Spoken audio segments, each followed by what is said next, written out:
Hello, everyone. I'm Brooks Raiford, CEO of NC Tech, and welcome to this briefing on the release of our quarterly leadership poll.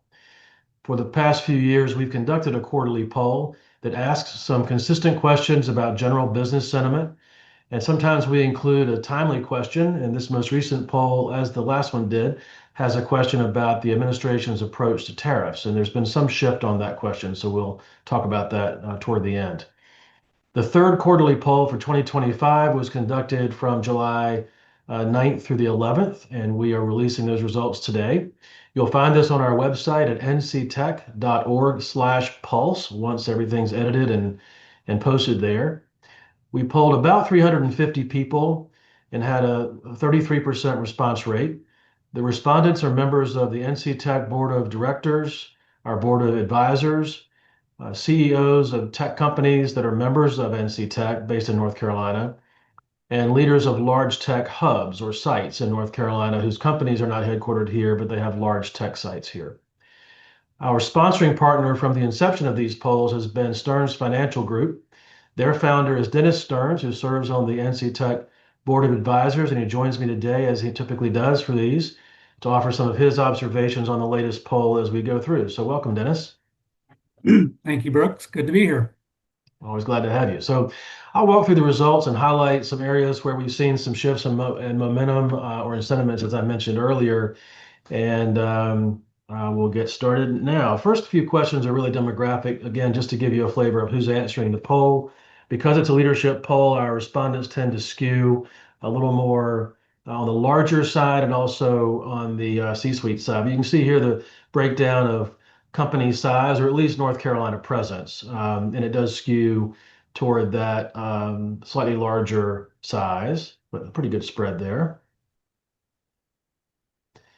And then this also is typical. It actually reflects our membership. About 2/3 of our member companies are headquartered in North Carolina, and the poll respondent mix is about that same split.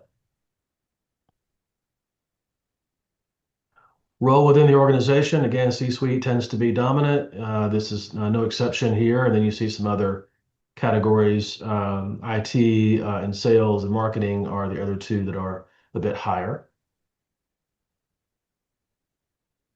Now we get into some of the questions that we ask each time so we can see some trends. You'll see just beneath each one is the points up or down the answers were compared to the last quarterly poll. So we ask first, how do you perceive the past quarter has been for the North Carolina tech sector broadly? This is the sector as a whole, not your own business necessarily, but how do you feel the sector's done? Fortunately, the answer of terrible is very rare, and it remains so, around 2%, a little less. Slightly disappointing is, if you round it up, about 10%. That's down from the last one by a good bit. Okay is holding steady at 43%. Good has increased by about almost 9 points to 42%. And great has dipped slightly, but still hovering in that 3 to 5% range. So the shift here really seems to be from slightly disappointing and okay to good. Maybe slightly disappointing moved into okay and okay moved to good, but it was an overall positive shift. And Dennis, you deal with the broad business community. I wonder if you think that if a poll were done of people you interact with of the broader business community, if they would say that the business community generally had a better sector, I mean, a better quarter last quarter than maybe they were thinking the quarter before. Yeah, I think the curious thing to us in some of our own surveys is that public company CEOs and C-suite have become a bit more negative, and Mhm. private company have been fairly resilient and a bit more positive. Mm. And so you probably have both of those kind of mushed together in what we're looking at here. Right. And there certainly is a number of folks kind of holding their breath to see where some of the inflation figures go and other things as a result of Mhm. some of the forces in play in the economy.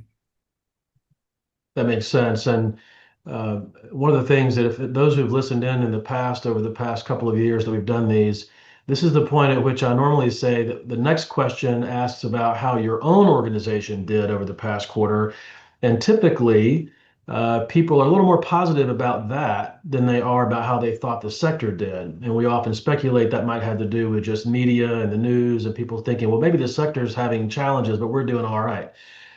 This time, as I move along, you'll see that terrible still low, slightly disappointing went up some, okay went down some, um, good up a smidge, and great down ever so slightly. But overall, the uh, the slightly disappointing and okay do not perform as well as the previous slide. So this is sort of an anomaly where people are a tad more cautious, a little less positive about how their own organization did this past quarter versus how they feel the sector did. Now, it's worth noting that when you combine okay and good and great, you really got, three-quarters of the respondents. So we're still overall a pretty positive bunch. But that was just a bit of an unusual shift this time. And I wonder if you have any observations on that.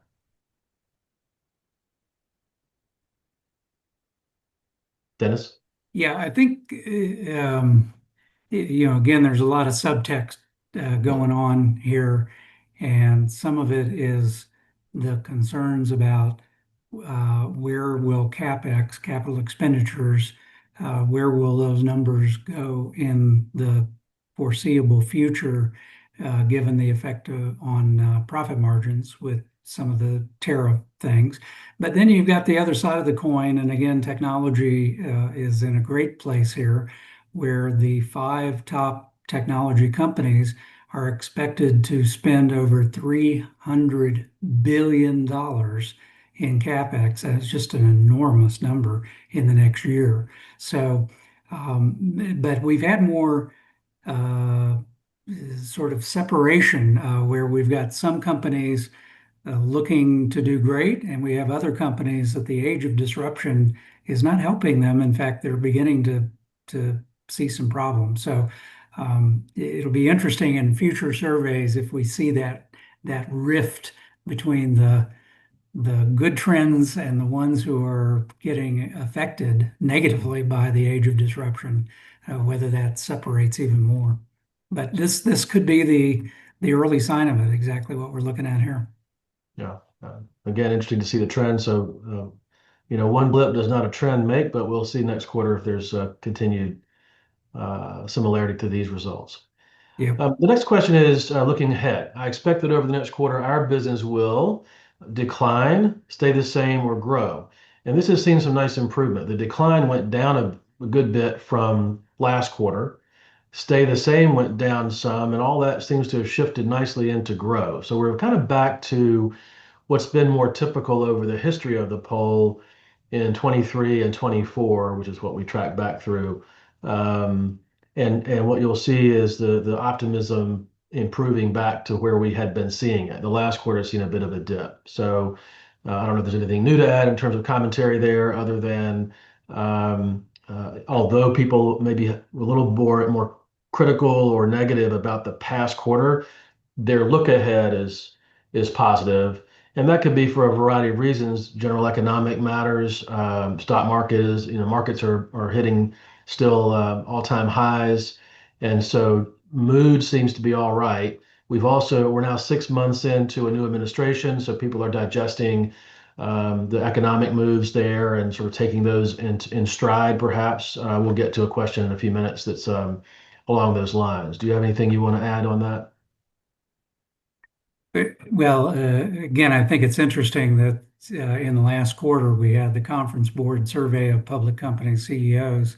83%, a startling number, said they expect a recession within the next 12 to 18 months, Mhm. which would seem to fly in the face of what we're looking at here. But again, I think some of the positive trends, not everybody, but positive trends within the technology sector, and that massive amount of CapEx that's going to be invested, I think that's causing a lot of entities to be pretty optimistic.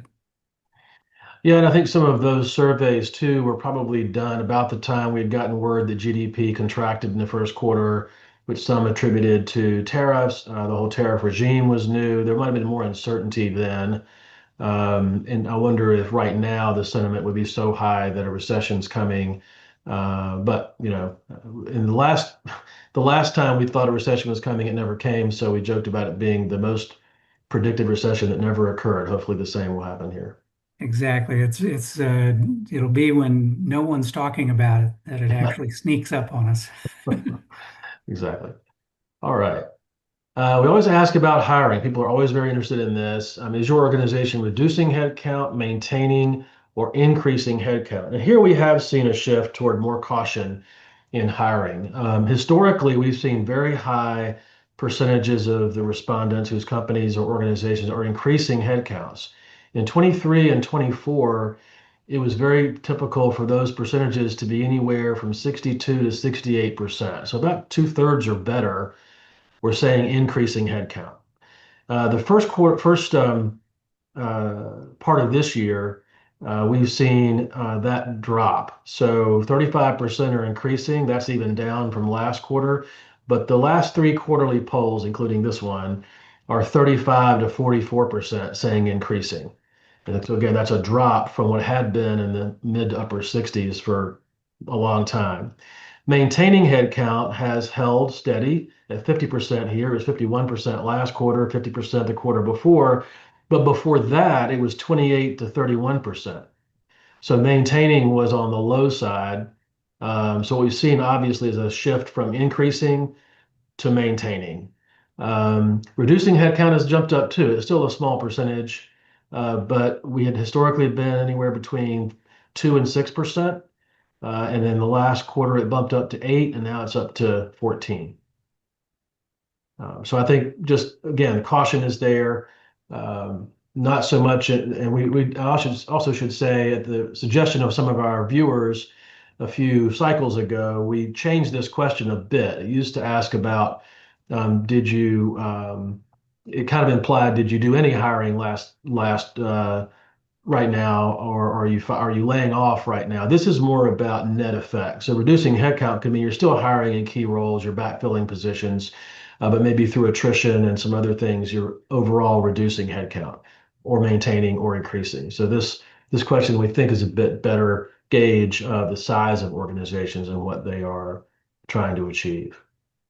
Yeah, and Brooks, I think this is one to really keep an eye on. Mhm, Almost every organization, whether it's a public company or private company that we work with, has some kind of initiative to try to grow revenue with fewer humans per dollar of revenue growth.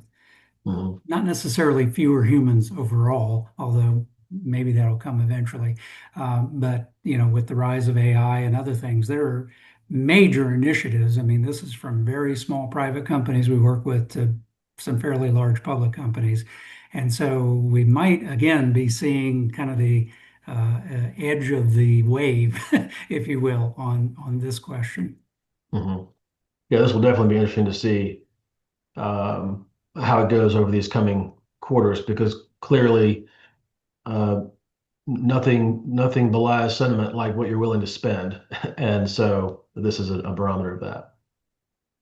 All right. So this is a question that was asked for the first time last quarter for obvious reasons, and so we repeated it just to see if mindset might have changed over time. And what we're seeing on this question, you'll see that do you approve of the administration's approach to tariffs? About 14% are yes, about half say no, about 40%, 38% unsure. The changes from last quarter are yes went from 18 down to 14, so that reduced.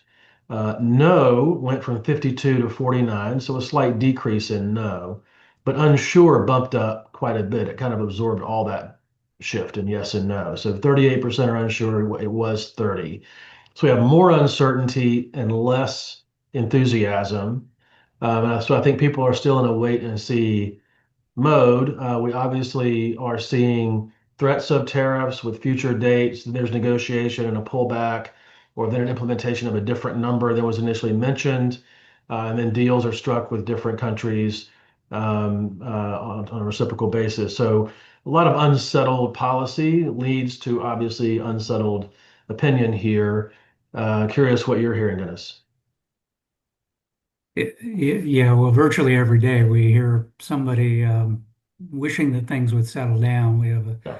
client who has fairly major operations in Vietnam, and the thing Hmm. that happened just here recently with all the confusion over that was not a welcome experience.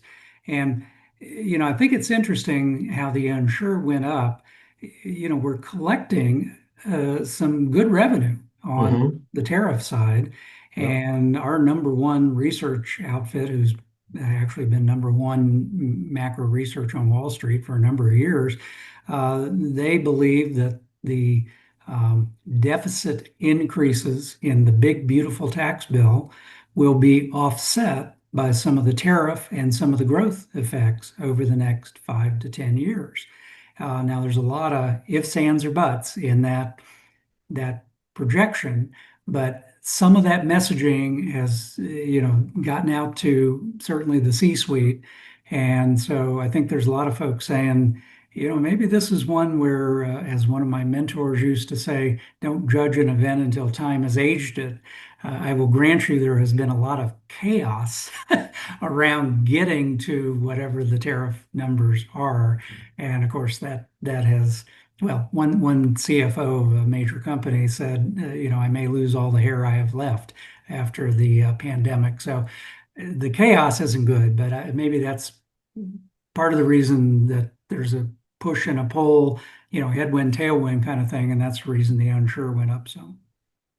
Yeah. Yeah. I think that's fair. All right. The last two questions we ask are open-ended, and so we pull out the top, 8 or 10 responses. The first is what makes you optimistic about the next 12 months, and you'll see here that some of the bigger responses were about North Carolina specifically, our business environment. We just got named the number one state for business this week by CNBC.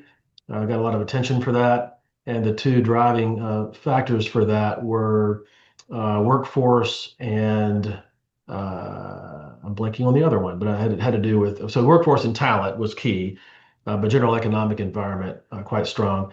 You'll see workforce development and talent mentioned there. Interest rate optimism, although there's been a bit of a pause there, it seems, by the Fed.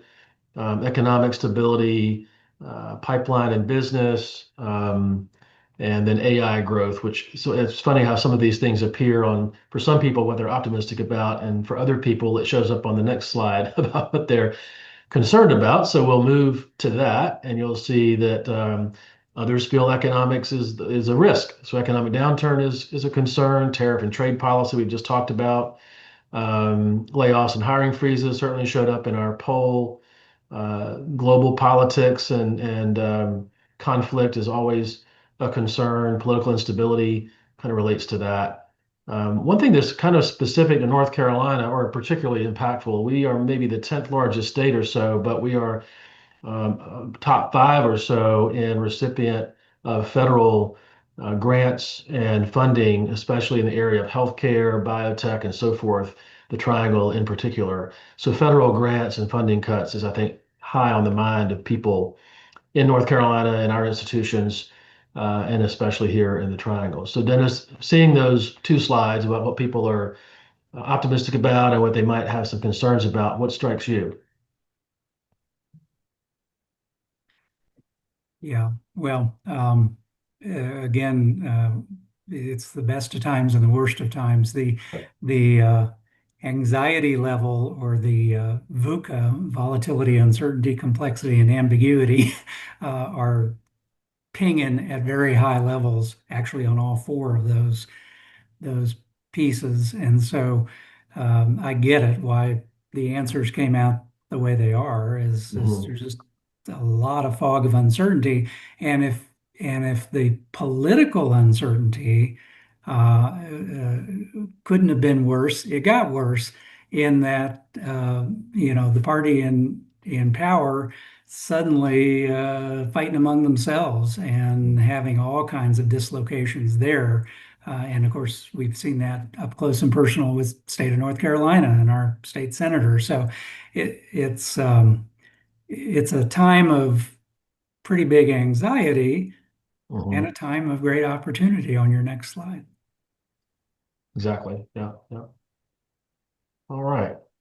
Well, that is the conclusion of the poll questions that we ask. As I mentioned, we'll be posting this video and the slide deck on our website, nctech.org/pulse. Will take you directly to the page that this poll and all previous ones are posted, so you can kind of take a look at these trends we've been talking about. I definitely want to thank again Stearns Financial Group for sponsoring this polling series. Thank you, Dennis, for joining us. Thank you all for joining us and viewing, and we will see you next time. Thank you.